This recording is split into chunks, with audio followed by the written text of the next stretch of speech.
solomoni 성전을 완성하고 언약궤를 지성소에 드린 다음에 제사장들이 능히 서서 제사를 지내기 어려울 정도로 성전 안에 구름이 가득했습니다. 하나님의 영광이 가득했다고 기록되고 있는데요.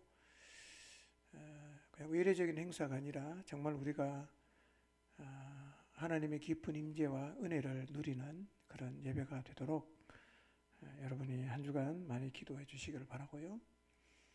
그 다음에 12월 25일이 성탄절이기도 하지만 우리가 119 때 초대했던 분들 다시 한번 더 초대하기로 했는데요.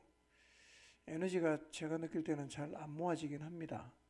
그러나 우리가 12월 25일 날 잃어버린 영혼을 다시금 하나님께로 이끄는 일을 하려고 작정을 하고 기도하고 있잖아요. 하나님이 이 날을 기대하실 거예요.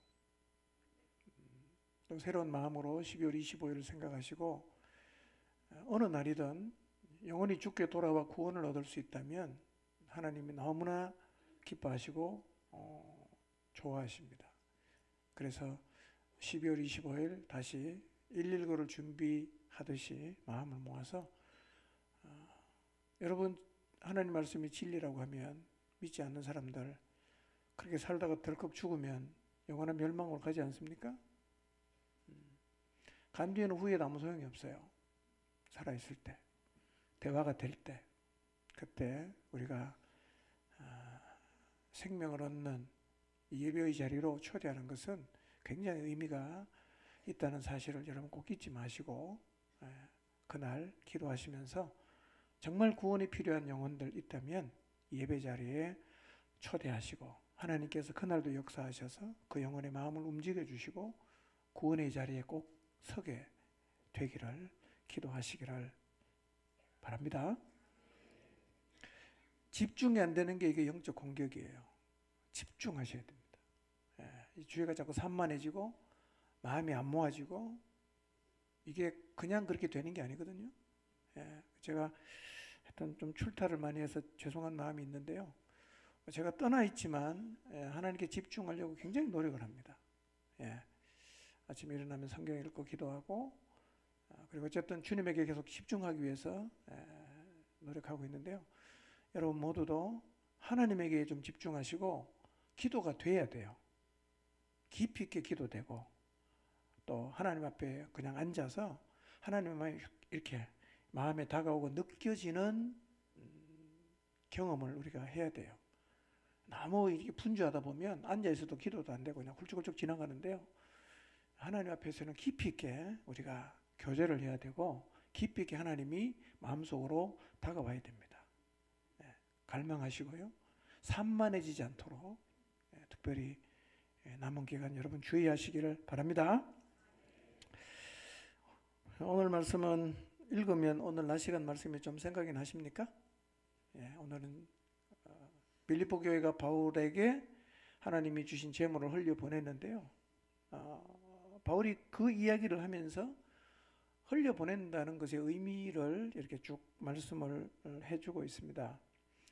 여러분 바울은 하나님이 자기 인생을 책임지신다는 데 대한 흔들리지 않은 확신이 있었고 나는 비천에 처할 줄도 알고 풍부에 처할 줄 아는 일체 능력을 다 배웠다 그랬습니다. 이런 바울을 도와야 됩니까? 현대인들은 너무나 개인주의가 강하지요. 그래서 옆에 사람 별로 관심도 없고 잘 돌아보지도 않아요. 그러나 하나님이 원하시는 것은 우리에게 주신 하나님의 사랑과 은혜가 다른 사람에게 이렇게 흘러가는 거예요. 흘러가는 거예요. 내가 갖고 있는 거 다 내 거라고 주장하고 붙들고서 하는 것은 하나님 절대로 안 기뻐합니다. 재능도 흘려보내고 재정도 흘려보내고 사랑도 흘려보내야 돼요. 그래야 우리가 다 사는 겁니다. 그래서 내 인생을 하나님이 책임지는 것처럼 네 인생과 하나님 책임질 거니까 내가 네 인생에 관심 가질 이유가 없다라는 것은 틀린 생각이에요. 13절과 14절을 연결해서 읽어보면 바울이 나는 자족한다. 내게 능력 주시는 자 안에서 내가 모든 걸 할 수 있다. 그러나 너희가 내 괴로움에 참여했으니까 잘했다. 이렇게 말하지 않습니까? 여러분 뭐 여러분이 돕지 않아도, 여러분이 흘려보내지 않아도 하나님이 그 인생 붙드시고 그 다음에 책임지시고 인도하시는 것은 확실합니다. 그러나 하나님이 주신 마음으로 하나님이 주신 것을 누군가를 향해서 괴로워하고 힘들어하는 사람에게 흘려보내는 것은 어떤 겁니까? 잘하는 거예요. 여러분 잘하시기 바랍니다. 흘려보내는 첫 번째 의미는 잘하는 거라 그랬어요. 잘하는 거다. 그리고 바울은 그가 받은 자잖아요. 준 자가 아니라 받은 자 위치에 있었어요. 그런데 14절, 15절, 16절을 보면 그 빌립보 교회를 향해서 감사를 표현을 했죠. 그렇죠? 그러니까 여러분, 누군가가 여러분에게 흘려 보내서 여러분이 그걸 받았다고 하면 하나님이 준 거라고 말하면서 내게 흘려 보내준 사람을 무시하거나 그 사람에게 감사하지 않는 태도는 굉장히 교만한 태도고, 그리고 건강하지 않은 태도예요. 흘려 보낸 사람이 향한 우리의 태도는 어떠해야 합니까? 감사해야죠. 감사해야죠. 마땅히 감사해야 합니다. 예. 저도 가끔씩 그런 사람 만나요. 선교에 나가거나 아니면 모임에 가서 식사로 섬기면 네가 산 거냐, 교회가 산 거지, 이렇게 말하는 사람이 있거든요. 그 말은 맞는 말이긴 하지만요, 그 사실은 건강한 자세는 아니에요. 예.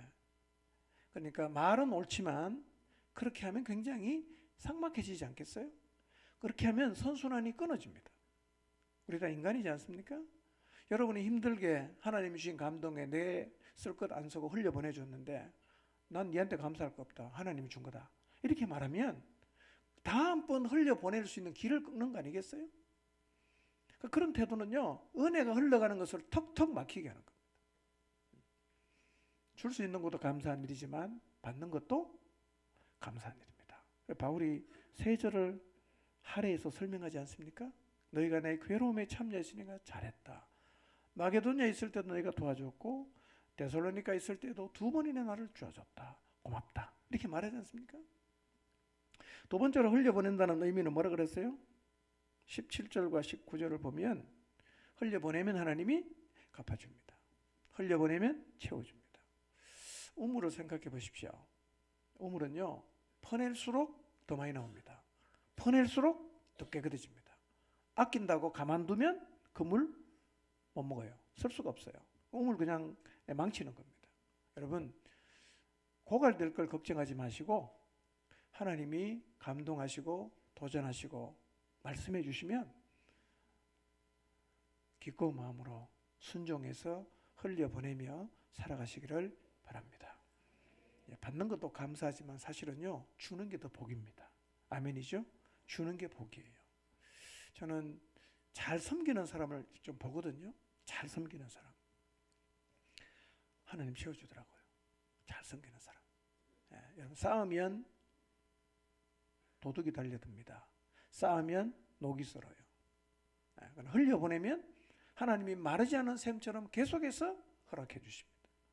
하나님이 여러분에게 주신 것, 그것이 무엇이든지 간에 감동하시면 흘려보내며 살아가시기를 바랍니다. 세 번째, 흘려보낸다는 의미가 뭐라고 그랬습니까? 18절에 보니까 향기로운 제물이다. 하나님이 기뻐 받으시는 향기로운 제물이다. 여러분, 내가 누군가를 섬겨줬다면 그것은 하나님에게 뭐지요? 하나님이 흠양하시는 향기로운 제물이에요. 하나님 정말로 기뻐하십니다. 여러분, 이웃에게 혹은 다른 교회에 모든 필요한 사람에게 흘려보내는 것이 하나님이 받으시는 제물이라고 하면 흘려보낼 때 기억해야 되는 게 조의가 있으면 안 돼요. 머리 굴리거나 계산하거나 순전하지 못한 마음으로 보내면 제물이 아니겠죠? 하나님이 받으시는 제물은 안 될 거예요. 여러분 인생을 살면서 하나님 여러분의 마음속에 감동하시고 도전하시고 또 사랑을 주셔서 누군가에게 흘려보내라는 마음을 주실 때는요, 순전하게 하십시오. 계산하지 말고 따지지 말고 그러지 마시고요, 그냥 흘려보내시기 바랍니다. 그러면 그것이 하나님 앞에 하나님이 받으실 만한 향기로운 제물이 될 것입니다. 향기로운 제물 하나님께 많이 올려드리며 살아가시기 바랍니다. 자, 이렇게 빌립보 교회가 흘려보내요. 감옥에 있는 바울은 빌립보 교회가 흘려 보낸 것을 가지고 지금 감옥에 있지만 열심히 복음을 전했어요. 결과가 뭐였습니까? 문안 인사가 참 놀라운 거죠. 누가 문안 인사입니까? 황제의 측근들이요. 가이사 집 사람들. 황제의 집안에 있는 사람이 빌립보 교회 교인을 향해서 형제로서 문안을 했단 말이에요. 놀라운 일이지 않습니까? 흘려보내는 결과로 맺혀진 열매예요. 우리의 삶 가운데서도 흘려보냄을 통해서 우리가 상상하지 못했던 아름다운 열매가 맺혀지게 되시기를 바랍니다. 저는 23절의 말씀이 참 굉장히 마음에 감동적으로 다가왔어요. 편지를 보냈습니다. 빌립보에 안 간 지 10년 정도 됐죠, 벌써. 그런데 이 편지를 빌립보 교인들이 다 읽겠죠? 둘러앉아서 바울 선생님 보내준 편지다 다 이렇게 읽어요. 뭐 여러 감정이 지나가겠죠. 기쁘기도 하고 그립기도 하고 감사하기도 하고 뭐 그랬을 거예요. 그러나 빌립보 교회는 문제가 있었지 않았습니까? 분열의 문제였죠. 유오디아와 순두계. 과연 이 유오디아와 순두계는 이 편지를 읽고 어떤 반응을 보일까? 회개하고 돌이킬까? 아니면 그냥 버팅길까? 계속 분열된 채로 갈까? 아니면 하나로 합해질까? 그건 바울도 알 수가 없어요. 감옥에 있으니까 가볼 수도 없어요. 마지막 인사가 뭡니까? 주 예수 그리스도의 은혜가 너희 심령에 있을지어다. 주의 은혜가 있으면 받아들이겠죠. 주의 은혜가 있으면 나눠진 자리에서 합해진 자리로 나가겠죠. 그러니까 바울은 편지의 마지막을 장식하면서 모든 것을 어디에다 의탁하는 겁니까? 주의 은혜에 의탁하는 거예요. 뭐 사실 그렇습니다. 우리가 사역도 하고 영혼을 돌보고 여러 일들을 하지만요, 결국은 주의 은혜가 있어야 돼요. 우리가 말 잘한다고 말 잘 듣습니까? 말 잘한다고 설득이 되던가요? 제가 해보는 거 아닌 것 같아요.